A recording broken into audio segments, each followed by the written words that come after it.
America ने Russia और Ukraine के हवाले से सऊदी अरब में एक नई सीज फायर डील साइन करवा दी है।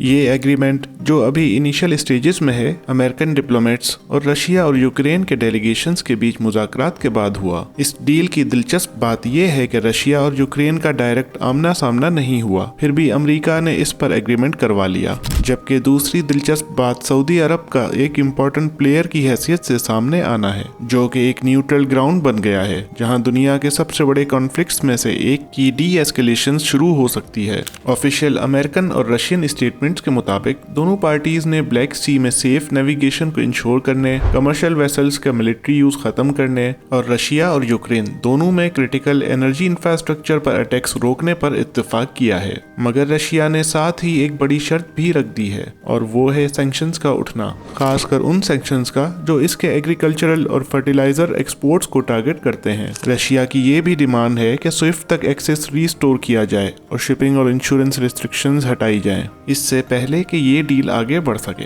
दरमियान में वाशिंगटन ने इशारा दिया है कि वो कुछ सैंक्शंस को ईज करने पर गौर करेगा जो कि एग्रीकल्चर सेक्टर से रिलेटेड हैं। प्रेसिडेंट ट्रंप ने इस एग्रीमेंट को सेलिब्रेट करते हुए इसे एक और ब्रेक थ्रू के तौर पर बयान किया और अपनी डील मेकिंग डिप्लोमेसी के हक में दलील बनाया। मगर प्रेसिडेंट ज़ेलेंस्की ने कुछ खदशात का इज़हार किया और वार्निंग दी कि ब्लैक सी में अमन को सैंक्शन से जोड़ना यूक्रेन की पोजीशन को कमजोर करेगा। एग्रीमेंट में अहम इकोनॉमिक कंसेशंस शामिल हैं और अमेरिका की तरफ से रशिया को ग्लोबल मार्केट्स में दोबारा एक्सेस दिलाने, मैरीटाइम इंश्योरेंस कॉस्ट को कम करने और पोर्ट और पेमेंट एक्सेस रीस्टोर करने में मदद की पेशकश भी की गई है। बदले में रशिया अपने अटैक्स को यूक्रेनियन पोर्ट्स और ग्रेन इंफ्रास्ट्रक्चर पर रोक देगा, जो कि ग्लोबल फूड सिक्योरिटी के लिए एक बड़ी रुकावट था। हालांकि ये डील जंग में मुकम्मल सीज फायर नहीं है, ये एक मखसूस अटेम्प्ट है जो कि एक खास रीजन में स्टेबिलिटी क्रिएट करने की नीयत से की गई है। Black Sea global shipping routes और यूक्रेन की फूड एक्सपोर्ट्स के लिए काफी अहम है और इससे दुनिया भर के तकरीबन 10 करोड़ लोगों को अनाज मिलता है। रशिया इससे पहले वेस्ट पर अपने वादे पूरे न करने के इल्जामात लगाकर एग्रीमेंट से पीछे हट चुका है, लेकिन इस बार ये एक नादिर मौका है जिससे टेंशंस कम करने की काफी उम्मीद है। मगर कुछ खदशात अब भी हैं। एक तो ये कि यूक्रेनियन ऑफिशियल्स इस डील को सैंक्शन से जोड़ने पर नाखुश हैं। दूसरी तरफ यूरोपियन ममालिक को भी साइडलाइन कर दिया गया है और उन्हें सऊदी अरब में होने वाली मीटिंग्स में भी शामिल नहीं किया गया। साथ ही रशिया की तरफ से